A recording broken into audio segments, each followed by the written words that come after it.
Hello. Welcome to another section of Bed Talks. I have these really cool glasses on, and they kind of change like that. It's finals week. I have these weird glasses. Hope you're doing well. Today, what we're going to do is these last couple of videos, at least specifically here for Calculus 3, we'll cover the last couple of sections that we tackle here at UD, which is sections 14.7 and 14.8 of Stewart, which kind of tackle how do we find critical points in multiple dimensions with multiple variables, and kind of the techniques we use. Now, I just want to tell you something really quickly right off the bat here. A lot of these techniques that you will utilize in these two sections are stuff that honestly are one of the most applied things you will do, and stuff that many of you might actually use going forward. I have actually a friend in the math department and in the physics department that actually use some of these techniques to kind of understand where hills and valleys lie, and trying to find some certain values that are maximal and minimal, and they're really, really important. And what's kind of cool is we'll again kind of go back from Calc 1, we'll see what we do in Calc 1 and kind of extend it from there. And then we'll also try to find some really, really interesting problems at the end here in the next chapter here to kind of understand this whole thing. So what I'm going to talk about first is what is the idea of a critical point in one dimension, right? So if I draw this graph here, something like this, I have some f of x here. Now, we know that there's going to be some critical points. In this case, you can find critical points. We know that this is when, right, I have a maximum or I have a minimum, a local max and a local min you can kind of think about here. Now, what is a local min and a local max? Like, what is the process, right? Or how do I know if I do have a critical point? Well, one thing we can check is, as a reminder, we have a tangent line here that is 0. Like the slope of the tangent line is 0 here, and the slope of the tangent line is 0 here. And these are two types of critical points. And so how do we find that? Well, that's kind of where the derivative is equal to 0. We relate that to slope, right? So these two places are where f prime of x is equal to 0. So if I was to find critical points, what I do is I take my derivative and set it equal to 0. Just as an example, right, if I took, something like f of x is equal to x squared, just this parabola, if I can draw a parabola correctly, something like that. And I want to find my critical points, right? We take the derivative, 2x, we set this equal to 0, we get that x is equal to 0. And now, how did we then classify this, right? How do we classify this then? How do we know if this is a max or min? Well, one of the techniques we can utilize is use the second derivative test. And what we find with the second derivative test is that we saw that if I have a second derivative of x, if it's positive, if it's negative, well, if it's positive, this means I'm concave up, right? This is concave up. So it's kind of a smiley face, as we sometimes note it. And this means I'm concave down. So a frowny face, kind of like that. It's concave down here because it's negative in that kind of sense. And if it's 0, right, we have like this inflection point, right? That's kind of, we talked about this as an inflection point. This is just all stuff that we've done in the past here. We might see an inflection point, something in the cubic, something like that. Now, in this case, if it's concave up and I have a critical point there, it's kind of like this. So I'm going to have a minimum. This is going to relate to a min. This should relate to a max. In this case. So that should be related to a max because I'm kind of going concave down like that. In this case, right, for this example, if I took the second derivative, this is equal to 2. And this always means that since 2 is greater than 0, I'm always concave up. Any time in this parabola, I'm always like this, right? So since this is greater than 0, we know that the point at x equal to 0 is going to be, in this case, it's going to be a minimum. So this is the one-dimensional model. This is exactly what you do in 1D. And what's really, really cool is that we can extend this, like we could just move this to 2 dimensions in the exact same way and try to do the same exact thing. So let's kind of think about what this would mean in 2 dimensions. Now, let's say I give you a function of f of x and y. Okay, well, in this case, I can't just do f prime, right? We know I can't do f prime. It can't happen like that, right? Because I have to be very specific about which derivative I take. So, for instance, I could tell you the derivative with respect to x would be equal to 0. If I told you the derivative with respect to x would be 0, what would that mean? Well, that would mean if I move in the x direction, my height does not change. Right? My tangent line in the x direction is 0. So it's a horizontal line in this direction, kind of like this. It's parallel to the xy plane. You kind of think about it that way. If I then told you fy is equal to 0, that means my tangent line in this direction, in this aspect right here, the tangent line in this direction is going to be 0 too. And what's really important to realize here is to be a critical point in 2 dimensions, we need two aspects here. In this one, we only had one derivative, so we only had to just check if f prime is 0. F prime is 0. In this case, we are going to need to check if fx is 0 and if fy is 0. Do I have a tangent line going this way and this way? If I can find that I have a tangent line going in both of those directions that are horizontal, or as you kind of think about it, parallel to the xy plane, we can then say that this then implies that this would be that I have a critical point. So a critical point again here is when I had, f prime of x is equal to 0. In this case, if I want to find a critical point, all I do is I take the derivative with respect to x, and I take the derivative with respect to y, and find all points. And my goal is to find all points, x, y, such that fx is equal to 0 and fy is equal to 0. There might be many in this case. We might have to do some solving systems of equations here because we have 2 variables and 2 systems here. So we might have to do a lot of, maybe some manipulation that might be necessary. A lot of this is honestly going to be a lot about manipulation. Can I manipulate this? Can I manipulate this to my senses? So what I'm going to first do here, we're going to take a problem and we're going to find all of the critical points. Okay, that's what we're going to do. And then we're going to talk about how do we classify them. So let's do that first here. And then we'll do a problem just all together, is all encompassing here, where we kind of do all this at the same time. So the first thing, I'm going to take this example here. And the example here is going to be f of xy is equal to x times y minus 2x minus 2y minus x squared minus y squared. This is my example. Now, if I want to find, my goal is to find all the critical points here. And eventually I'm going to classify them. But for right now, let's just find the critical points. So what I'm going to do is I'm going to take the derivative with respect to x and the derivative with respect to y of these functions and set them equal to 0. And then find all the points that satisfy both of them.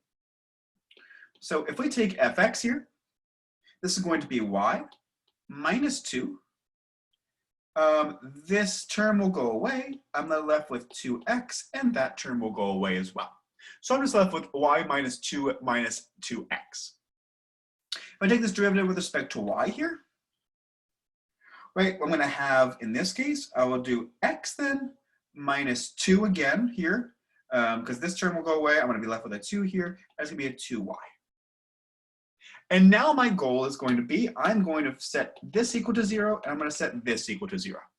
So I have 2 equations. I have y minus 2 minus 2x is equal to 0, and I have x minus 2 minus 2y is equal to 0. And this is what I kind of solve out. So there's many different ways. I now need to just solve the system of equations for all the x and y that satisfy this. Now, there might be 1, there might be 2, there might be a lot. There might be a lot of critical points. Honestly, it's very, very tough to kind of think about that and kind of see how many critical points there are. But what you could kind of do, and this is something that I'll reference here, and something that we kind of discussed over here, and something we discussed back in Calc 1 actually, is if I have a polynomial like x squared, right? Something like that, I can only really have 1 critical point. It's 1 less than the degree in this case, right? And because of that, because when I take this down, right, I just get a linear function and then I'm only able to solve 1 thing. In the same exact way, what we do is the maximum number of critical points that you can have, just in general, are kind of the highest degree polynomial term, if you just have polynomials here. So for instance, we have like an x squared, we have a squared term here, we have another squared, we have another squared. So we can have 2 or 1 or 0 in this case. If you had more, if you have something that's not a polynomial function, you have to be very, very careful with that because then it can get pretty weird. So now you can solve the system however you want to. At least my technique, at least here, I can probably solve, in this one, I'll solve for y. I'll get y equal to something, and then I'll plug it into here. You can also just set it up here, maybe multiply and subtract. You can do substitution, you can do elimination. Honestly, any technique you would like to use, whichever one works, floats your boat. In this one, what I'm going to do, I'm going to get y is equal to 2 plus 2x. Let's move that over. And what I'm going to do now is I'm going to plug this into here. I'm going to plug y into here and then solve for x. So it's x minus 2 minus 2, 2 plus 2x is equal to 0. And now just distribute. I'm going to get x minus 2 minus 4 minus 4x is equal to 0. I'm going to get then negative 3x minus 6 is equal to 0. And so negative 3x is equal to 6, or x is equal to negative 2. So I know I'm going to have a critical point at x equal to negative 2. And then to be able to find my y value, I just plug this back in over here. Y equals 2 plus 2 times negative 2, which is negative 2 here. So this means that I have a critical point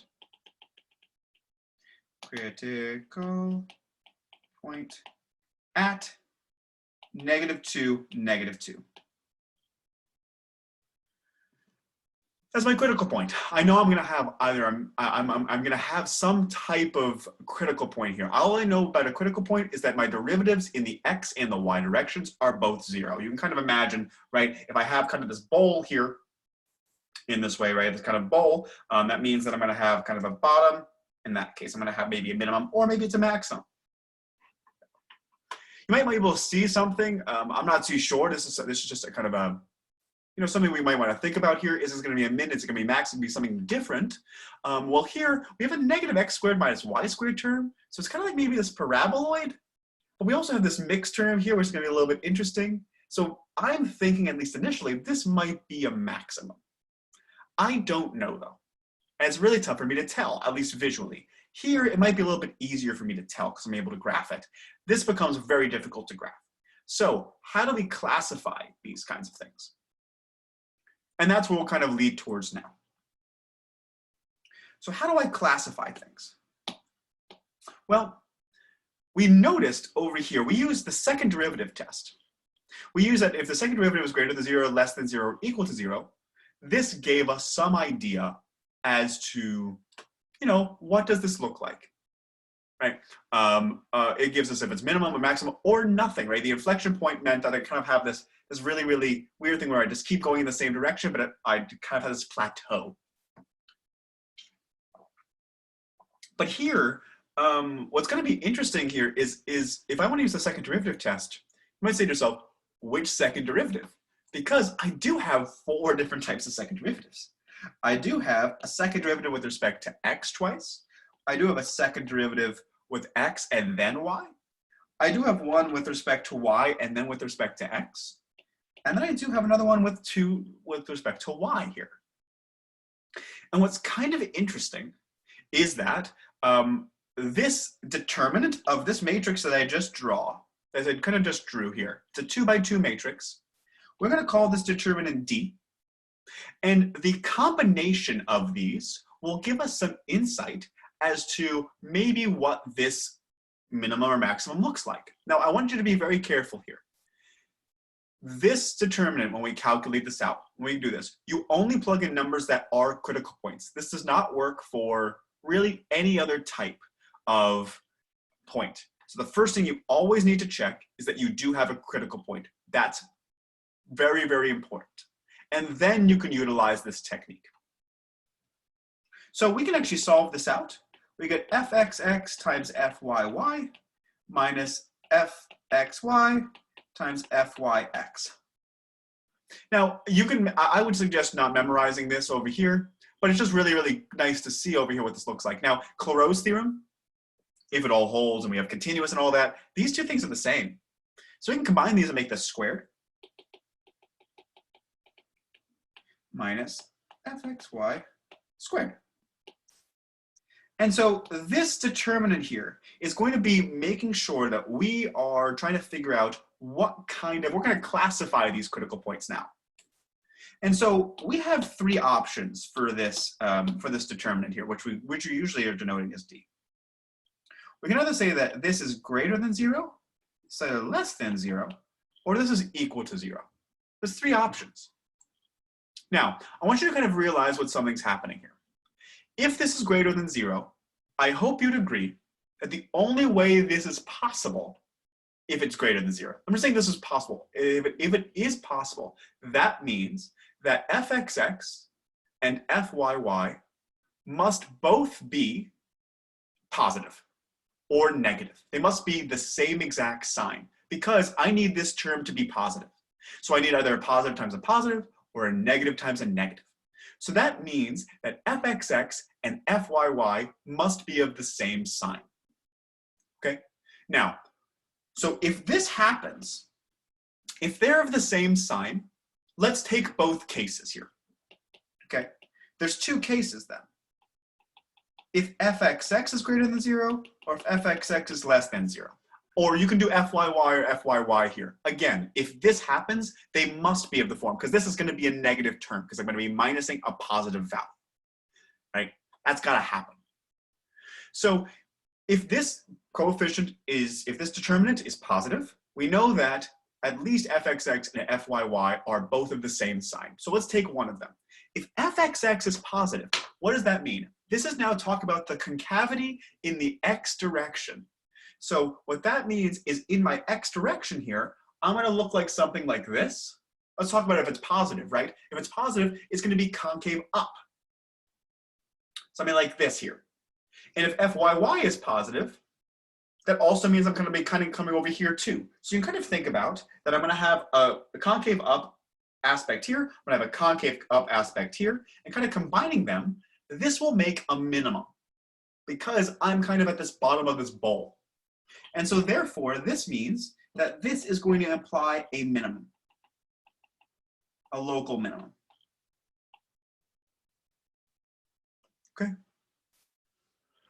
If this is, so again, the argument is as follows, and this is something that it's really, actually very, very nice to think about if you go forward here. If this determinant is positive, this means that fxx and fyy must be of the same sign.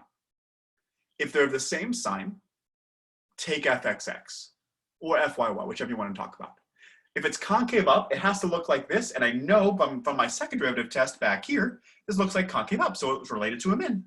And so therefore it's related to a min. Well, there you go. Now, on top of this, if fxx is less than 0, that means I'm like this, and fyy also has to be a minimum. So we kind of have this bowl up here. So this has to be a local maximum.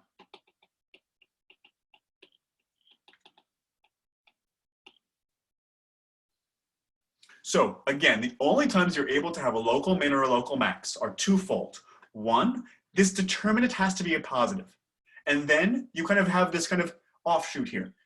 Are the derivatives with respect to x, derivatives with respect to second derivatives with respect to x or y, are they both positive? Are they both negative? Then you can kind of work just the same exact way you do in the Calc 1 sense. Now, if this is negative, what does this mean? Well, it is kind of interesting to think about here. Now, what does this mean when it's negative? Well, in one case of this, and this is at least what I'll go for, if fxx and fyy are both, if this whole thing is negative here, one way that could happen is if this term is negative. That means that they must have different signs. fxx must be positive, fyy must be negative, or vice versa. So as a reminder, if they're both different signs, what does that mean? That means if fxx, let's say, is positive, we know it's going to look like this. If fyy is negative, it's going to look like this. So what's happening here? Well, if I'm an object up here, I'm going to roll down in this direction, and then I'm going to get here and roll down in this direction, kind of like that. And so you can kind of imagine this as maybe like a potato chip, like not even a potato chip, even a Pringle. Let's go with a Pringle. I'm now gonna have Pringle cravings. I should not have done that, sorry. So a Pringle craving, Pringle, think about a Pringle, right? At the ends here, I'm coming in and then I'm kind of going off like that. This concavity changes here, like that. And so if the concavity changes, we call this a saddle point because it looks like a saddle. It looks like a horse's saddle. And so we call this a saddle point. Okay, we call this a saddle point. And that's it, we have nothing else. If this is negative, it's over. Now you might say to yourself, is it the same exact thing? If this could, again, the other way this could happen, right, is if this is all positive, but this is just really, really big. And there are really rare examples of that. I really can't think of any off the top of my head that would do that. I would have to maybe come up with one, but it could happen. It's very rare that would happen. So the only real time that this saddle point happens is when these two are differing in concavity. And then if it's 0 here, you know, we can get no information. It's not even an inflection point. This actually gives us no information. And we can't really do anything with it. We would have to use different techniques maybe. We have to maybe try to graph it to see what's happening. There might be some really, really weird stuff that's happening with a graph that might make it go that way. So the technique here is to calculate this determinant. What I would suggest doing is, and I'll show you here exactly what to do, calculate fxx, fxy, fyx, and fyy, and then calculate it for the specific points, and then plug it into your determinant and calculate it there. Don't go ahead and calculate the determinant fully out and then plug in points. It might be a little bit too tedious to do that, so just plug in points and then calculate the determinant from there. So with this in mind, let's tackle this question then and see if we can classify this point -2, -2. The way we do that is what we're going to do is I now calculate fxx, fxy, fyx, and fyy. fxx here, fx is here. So the derivative of this function with respect to x is going to be -2, just -2. That's it. fxy is going to be just 1. fyx should also be 1, and it is, because of Clairaut's theorem. Nice. And lastly here, this derivative with respect to y is going to be -2. Okay, again, it is not necessary. This is really important to realize here, and this is something that fxx and fyy are customarily not equal to each other. It might happen, but it's rare that it will happen. It might happen in some of these problems, though. It might. Now, what's cool to at least say here is I don't need to actually plug in a point because this is not dependent on x or y, right? This is not dependent on x nor y here, and because of that, right? I can just actually calculate this determinant exactly by plugging this in. So it'd be -2, 1, 1, -2, and I plug this in, and I get 4 minus 1, which is equal to 3. Okay, so I got that this determinant is equal to 3. Now, is it greater than, less than, or equal to 0? Well, it is greater than 0. So I kind of go through this. I now think about this. Okay, well, that means that fxx and fyy must have the same sign. They do, the same number here. What I now do is I say, okay, well, I also know that fxx is negative. And so what does that mean? fxx is negative, so we kind of relate that to a concave down aspect, and so we have 2 concave down aspects here, and so therefore we will have that this implies by this kind of part here is that this is a local maximum.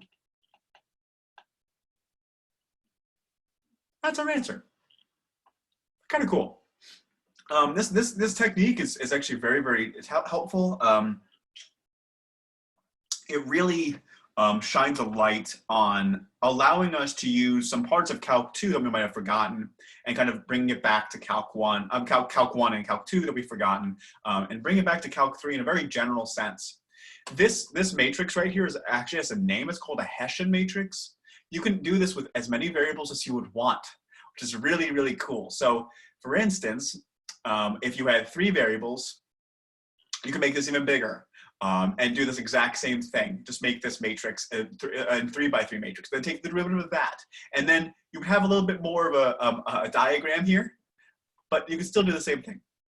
Okay, with this in mind, I'm going to do one last problem for you guys to show you maybe a little more of a technical problem and go from there. So let's tackle over here. I'm going to show you this. So the problem I'm going to do right here is a little bit more technical. F of xy is equal to, I'm going to put it up here, f of xy is equal to x to the third minus 3x plus 3xy squared. Okay, so I'm going to now try to find my critical points for here. Again, the idea of critical points, first we need to find the critical points. Critical points. To do this, we calculate where fx is equal to 0 and fy is equal to 0. Fx here is going to be equal to 3x squared minus 3 plus 3y squared. Kind of a weird one. And fy here is going to be equal to actually just 6xy. Okay, so with this in mind, we are then going to try to find this, where this is going to be equal to 0, or this is going to be equal to 0. So which one's easier to tackle? I think it's pretty nice and clear to first off try to understand what's happening with fy here. We just need to solve this system of equations. So let's tackle fy here.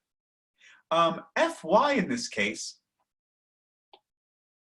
here will give me that I can either have, it's going to really be xy is equal to 0. So this means that I have two options.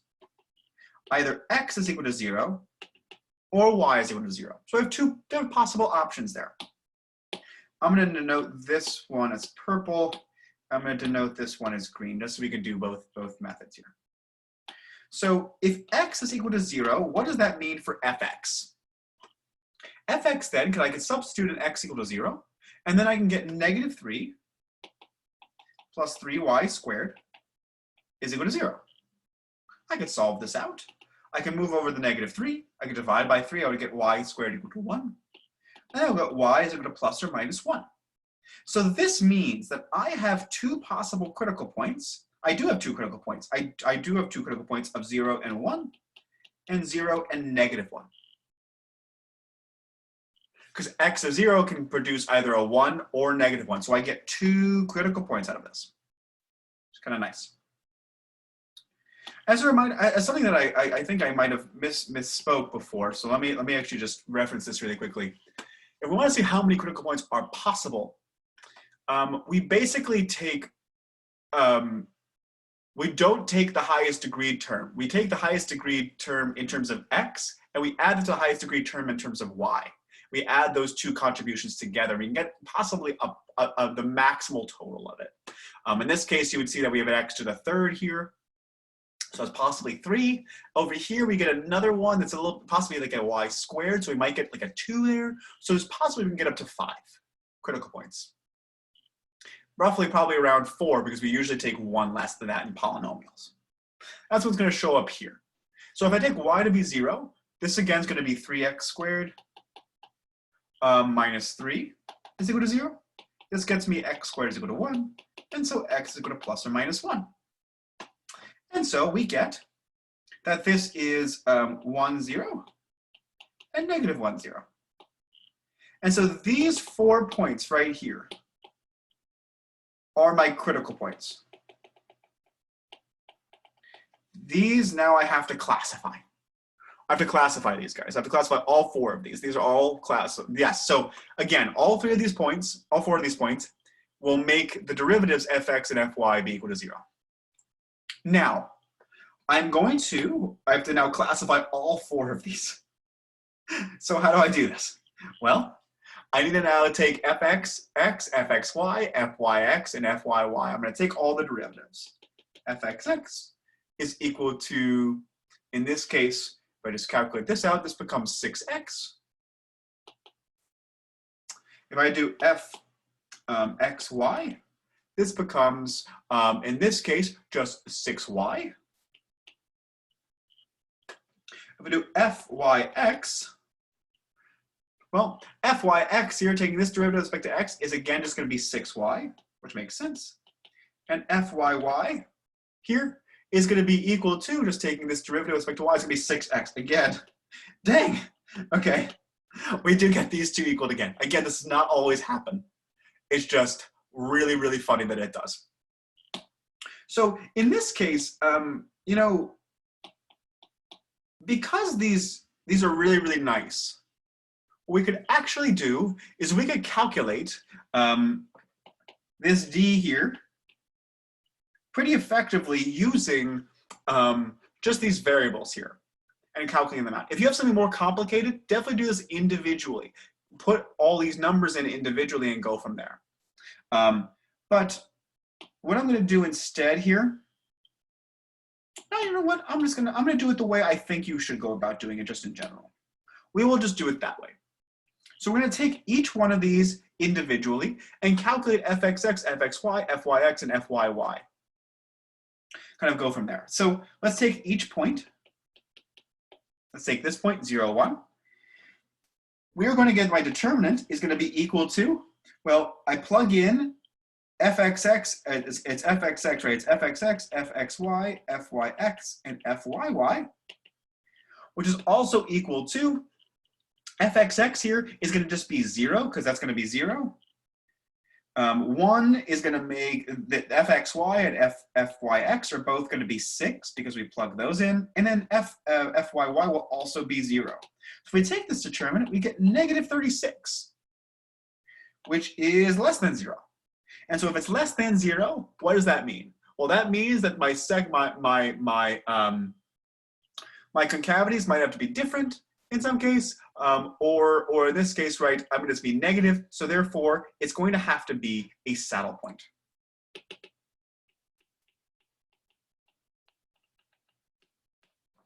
Cool. So we have a saddle point at 0, 1. Let's keep going then. If I have 0, negative 1 here, this next one, I again will get my determinant to be, again, I plug 0 into here. I'm going to get 0 and 0 for my first diagonal. These two are going to be negative 6 and negative 6. And so again, I get negative 36, which is less than 0. So again, I have a saddle point. So again, I have two saddle points here, which is definitely possible. It's definitely possible that you have some of these weird possibilities. Again, some weird things can happen in 2 dimensions. Now let's take my other points over here, this 1, 0, and this negative 1, 0. So for the point 1, 0, my determinant then would become, well, I'm now actually going to get here, which is really nice. I'm now going to plug in my 1 for x's. So these two, fxx and fyy, are going to be 6. These two are going to be 0. In this case, it's 36, which is positive. Okay, so if it's positive, what does that mean? Well, if it is positive, what does that imply? That implies then that I need to figure out what fxx is, because I know in this diagram, right, I have fx, it's this determinant is greater than 0, and I want to find what the second partial derivatives are with respect to x or with y, because I know they're the same parity. I see here that they're both positive. And so therefore, we get that this is, because this is positive, we're going to get a concave up kind of object, so this is going to be a minimum. Cool. And lastly here, negative 1, 0. We're going to get negative 6 here. We're going to get negative 6 here too. 6, 0, 0, negative 6. Very similar to what we got over here. Sorry about that. We then, over here, we'll take this determinant. We will again get 36, which is positive. And because it's positive, we then check fxx, because we know these have to be the same parity. And so therefore, we get fxx to be less than 0 in this case, because it's negative 6. And so therefore, because of that, I kind of have a local max. So we have a max, we have a min, and we have 2 saddle points. And so this graph is actually pretty interesting. It has some really interesting properties to it. And it's really, really tough to kind of see what's going to happen without kind of going through this. It's really, really tough to visualize what's going to happen without going through the mathematics of it. But this now gives us at least some general idea of what's happening. You you know, if I want to plot just on the XY plane to think about what's happening here, right? I have my point 0, 1. I have actually these 4 points in this case. These 4 points. Here, 0, 1, and 0, -1, I have saddle points. This right here at this point is going to be a max, and this right here is a min. Huh. It's going to be kind of weird. I don't know what it's going to look like, but it's going to be kind of interesting there. This is the process. So again, to classify critical points, what we have to do, the first thing we have to do is find the critical points. Fx is equal to 0, Fy is equal to 0. We then, after that, calculate this determinant, which kind of tells us using the second derivative test. This is the second derivative test in multiple dimensions. We see if it's greater than 0, less than 0, or equal to 0. If it's greater than 0, we have this kind of bifurcation here where it's either a local min or a local max. If it's less than 0, we automatically say it's a saddle point where we have kind of this kind of looks like a saddle. If it's 0, we get no information. We have to use more different techniques, and that's really complicated at that point, so we'll never do anything with that. But just know you can't classify anything if it is equal to 0. That's what we kind of did here. You might have to go through a lot of them, but that's kind of the process. So I hope this makes sense. That's kind of what you'll do for local mins and maxes. That looks very similar to what we did in one dimension here. Yeah, so I will stop there for this time being. I hope you guys are doing well, and yeah, and stay safe. And the next video I'll do, we'll be talking about mainly stuff that's regarding Lagrange multipliers. Lagrange multipliers is a way for us to find maxes and mins given a constraint. And that's a really, really difficult problem in higher dimensions. But for right now, it's actually not too bad with 2 or 3 dimensions. There's some interesting techniques though. So, all right, I will see you guys later. Have a great day. And yeah, wear nice sunglasses and enjoy the beautiful weather out.